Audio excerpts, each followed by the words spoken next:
أسعد الله أوقاتكم بكل خير، حياكم الله من هنا من مسجد قباء. اليوم هو يوم السبت، كان من سنة الحبيب صلى الله عليه وسلم أنه يأتي مسجد قباء كل سبت راكبا أو ماشيا فيصلي فيه ركعتين. طبعا راوي الحديث هو عبد الله بن عمر، وكان عبد الله بن عمر يفعل مثل ما يفعل النبي عليه الصلاة والسلام.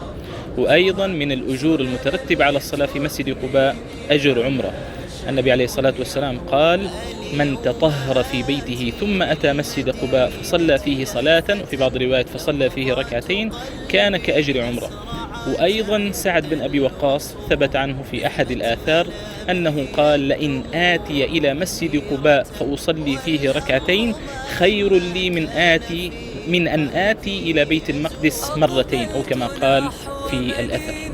بالنسبة للقبيلة الأنصارية اللي كانت تسكن في منطقة قباء هم بنو عمرو بن عوف الأوسيين رضي الله عنهم وأرضاهم، هم الذين حظوا وتشرفوا باستقبال الحبيب صلى الله عليه وسلم في ديارهم في أيامه الأولى صلوات ربي وسلامه عليه.